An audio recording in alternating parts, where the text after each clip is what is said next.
Raj TV நேயர்கள் அனைவருக்கும் அழகிய காலை வணக்கம். ஒரு வீட்டில் அப்பா, அம்மா, பாட்டி, மகள் இவங்க 4 பேரும் ரொம்ப மகிழ்ச்சியாக ரொம்ப சந்தோஷமாக வாழ்ந்துட்டுருக்காங்க.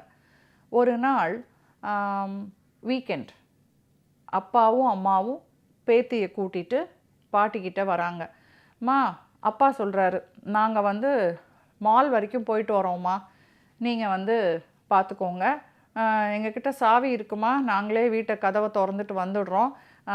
உடனே அம்மா சொல்கிறாங்க, அத்தை நான் உங்களுக்கு வேணுங்கிற உணவை சமைச்சு வச்சுருக்கேன், ஹாட் பேக்கில் போட்டு வச்சுருக்கேன், நீங்கள் எடுத்து சாப்பிட்டா மட்டும் போகிறோம் அத்தை, டைனிங் டேபிளில் தான் இருக்குது, நீங்கள் சாப்பிட்டுடுங்க அத்தை, வேறு எதுவும் இல்லை, மற்றதெல்லாம் நான் பார்த்துக்கிறேன் அப்படின்னு அம்மா சொல்கிறாங்க. பேத்தி பார்க்குறா, அப்பாவையும் அம்மாவையும் பார்க்குறா. பேத்திக்கு ஒரு 10-11 வயசு இருக்கும். ஏன் பாட்டியை நாம் விட்டுட்டு போகணும்? குழந்தை வெளியூரில் தங்கி படிச்சுட்டு இருந்தா, இப்போ லீவுக்கு வந்திருக்கா. ஏன் நம்ம பாட்டியை விட்டுட்டு போனோம்? பாட்டியெல்லாம் நம்ம விட்டுட்டு போகக்கூடாது, நம்ம கூட்டிகிட்டு தான் போகிறோம். இல்லைடா, பாட்டிக்கு அவ்வளோ தூரம் ஆட்டோவில் உட்காந்து வர முடியாது, ட்ராவல் பண்ண முடியாது, வேண்டாம் கேபில் போகலாம், ஏன் ஆட்டோவில் போகணும்?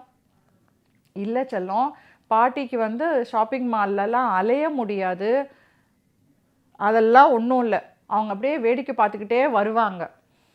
என்னென்னமோ அப்பாவும் அம்மாவும் சொல்லி பார்க்குறாங்க. அதாவது அப்பா அம்மாவுடைய எண்ணம் என்னன்னா, அம்மாவை கஷ்டப்படுத்தக்கூடாது, பாட்டியை கஷ்டப்படுத்த வேண்டாம் அப்படின்னு அவங்க நினைக்கிறாங்க. ஆனால் பேத்தி ரொம்ப அடம். ஒரே பேத்தி, செல்ல பேத்தி, பிடிவாதமாக நிற்கவே சரி அப்படின்னு பாட்டியும் கிளம்பி வரார். பாட்டியும் அவரும் சொல்லி பார்க்குறார், இல்லைடாம்மா எனக்கு அதெல்லாம் வேண்டாம், நான் வீட்டில் உட்காந்துருப்பேன், அம்மா எனக்கு அழகாக சமைச்சு வச்சுருக்கா பாரு, அதை சாப்பிட்டுட்டு நான் வீட்டில் இருப்பேன். பாட்டியும் அங்கெல்லாம் வரலடாம்மா, எனக்கு அதெல்லாம் பிடிக்காதுடா அப்படின்னு பாட்டியும் சொல்கிறாங்க. பாட்டி, நீங்கள் ஷாப்பிங் மாலுக்கு வந்திருக்கீங்களா? அதுனா என்னன்னு தெரியுமா உங்களுக்கு? தெரியாதுல்ல, அப்புறம் எப்படி தெரியாத ஒரு விஷயத்த பிடிக்காதுன்னு சொல்லுவீங்க? இதே தானே எனக்கும் சொல்வீங்க. எனக்கு அது வேணாம் பிடிக்காதுன்னு சொன்னால் அது என்னன்னே தெரியாது, சாப்பிட்டு பார்க்காமையே அது வேணான்னு சொல்லுவியா அப்படின்னு சொல்வீங்கள்ல, அதே மாதிரி தான் பாட்டி, நீங்கள் கிளம்புறீங்க அப்படின்னு பாட்டியை கிளப்பிட்டா. பாட்டியும் சரி அப்படின்னு கிளம்பிட்டாங்க. இப்போ அவங்க கிளம்ப போகிறாங்கங்கும் போது அந்த பேத்தி என்ன பண்ணுறான்னா, சாக் பீஸால் தெரு வாசலில் 2 ஜான் அகலத்துக்கு கோடு போட்டுட்டு, பாட்டி உங்களுக்கு ஒரு விளையாட்டு சொல்லித்தரேன், கிளம்புற நேரத்தில் என்னடி இது அப்படின்னு அவங்க அப்பா சொல்ல, பா இருங்கப்பா, இது ஒன்றும் பெரிய விஷயம் இல்லை, நீங்கள் ஆட்டோ இல்லாமல் கேப் தானே புக் பண்ணியிருக்கீங்க, கேப் வரத்துக்குள்ளே இந்த விளையாட்டு முடிஞ்சிடும். பாட்டி இங்கே வாங்க, நான் சொல்கிறத கேளுங்களேன், இதுக்கு பேர் கொக்கு விளையாட்டு.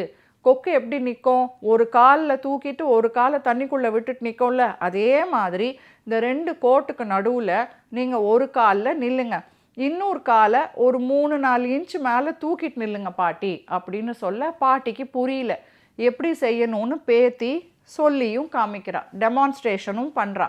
இதுக்குள்ளே கேப் வந்துடுது. பாட்டி அதே மாதிரி அந்த கொக்கு விளையாட்டை விளையாடுறாங்க. பாட்டியும் பேத்தியும் கேப் வந்ததும் எல்லாரும் உட்காந்து மாலுக்கு போய் இறங்கிட்டாங்க. மாலில் போய் இறங்கின உடனே பாட்டி அப்படியே அந்த மாலை ஆச்சரியமாக பார்க்குறாங்க. உள்ளே போக போக எஸ்கலேட்டர் வந்துடுது. எஸ்கலேட்டரில் எப்படி இப்போது நாம் அம்மாவை கூட்டிகிட்டு போகிறதுன்னு அப்பாவும் அம்மாவும் கன்ஃபியூஸ் ஆகி நிற்கும்போது பாட்டி என்ன பண்ணுறா, இங்கே வாங்கலேன் பாட்டி, இது ஒன்றும் இல்லை பாட்டி, நீங்கள் அதெல்லாம் எதையும் கண்டுக்காதீங்க, இங்கே பாருங்கள், நாம் இப்போ தானே கொக்கு விளையாட்டு விளையாடணும், அதை ஞாபகம் வச்சுக்கோங்க, இந்தாங்க 2 கையையும் இங்கே பிடிங்க, தோ இந்த கையை நான் பிடிச்சிக்கிறேன் அப்படின்னு அந்த கைப்பிடி மேலே அவங்க கையை வச்சு, ஒரு காலை இங்கே வைங்க, கொக்கு விளையாட்டு ஞாபகம் வச்சுக்கோங்க பாட்டி அப்படின்னு பேத்தி அவ்வளோ அழகாக பாட்டியை அந்த எஸ்கலேட்டரில் கூட்டிகிட்டு போயிடுறா. முதல் தடவை பாட்டிக்கு கொஞ்சம் நடுக்கமாகவும் பயமாகவும் இருந்தாலும் அவங்க அதை ஏறிடுறாங்க. பாட்டிக்கு இன்னும் பழகட்டுங்கிறதுக்காகவே திரும்ப பாட்டியை கீழே இறக்கி மேலே ஏற்றின்னு ஒரு 2-3 தடவை எஸ்கலேட்டரில் போனதும் பாட்டி அம்மாவும் அதை என்ஜாய் பண்ணி ரசிக்கிறாங்க. தைரியமாக போகிறாங்க வராங்க, ஒரு நம்பிக்கை வந்துடுது. அப்புறம் அங்கே இருக்கிற வீடியோ கேம்ஸ் ஸ்டாலில் போய் பாட்டியும் பேத்தியும் விளையாடுறாங்க, விண்டோ ஷாப்பிங் பண்ணுறாங்க, ஐஸ்கிரீம் வாங்கி சாப்பிட்றாங்க. பாட்டி எல்லாத்தையும் ஜாலியாக வேடிக்கை பார்த்துக்கிட்டே வராங்க. பேத்தி இதுதான் புது ஃபேஷன், இந்த மாதிரி அந்த மாதிரின்னு சொல்லி சினிமா பார்க்குறதுக்கு கூட்டிகிட்டு போகிறாங்க. சினிமா தியேட்டருக்குள்ளே போனதும் படம் ஆரம்பிக்கும் போது பாட்டிக்கு குளிருது. பையில் இருந்த சால்வையை எடுத்து பேத்தி வந்து பாட்டிக்கு போத்தி விடுறா. பாட்டி படத்தை நல்லா பார்த்து முடிச்சதுக்கப்புறம் அங்கே இருக்கிற ஃபுட் கோர்ட்டுக்கு கூட்டிகிட்டு போய் இதெல்லாம் இருக்கும் பாட்டி, இதெல்லாம் நீங்கள் சாப்பிட்டு பாருங்கள், டேஸ்ட் பண்ணி பாருங்கன்னு பேத்தி பாட்டிக்கு வாங்கியும் கொடுக்குறா. பாட்டி சாப்பிடவும் செய்கிறாங்க. அப்புறம் பாட்டி ரெஸ்ட் ரூமுக்கு போகிறாங்க.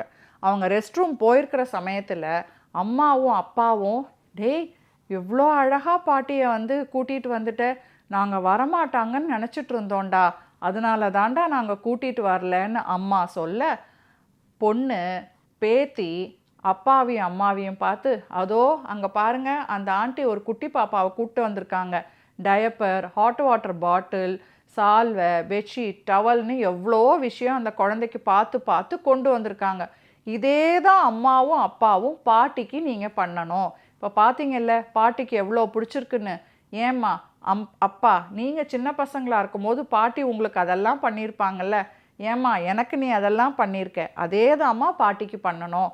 பாட்டிக்கு தெரியாது புரியாது நீங்களாவே நினச்சிக்காதீங்க. உங்களுக்கு மனசுக்குள்ள ஆசை இருக்கும், ஆனால் வெளியே சொல்ல மாட்டாங்க. நாம தான் அவங்கள பார்த்து கூட்டிகிட்டு வரணும் அப்படின்னு பேத்தி சொல்ல சொல்ல பாட்டி வராங்க. இப்போ இன்னும் மகிழ்ச்சிகரமாக 4 பேரும் கிளம்பி வீட்டுக்கு போகிறாங்க.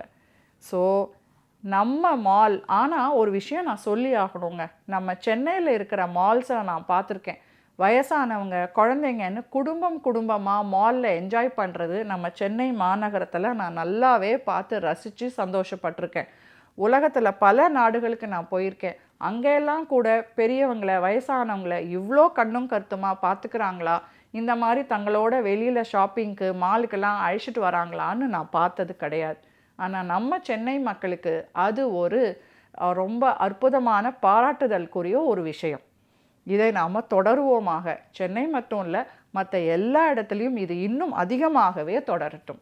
மீண்டும் நாளை வேறொரு அழகிய கதையோடு உங்களை சந்திக்கிறேன். நன்றி, வணக்கம்.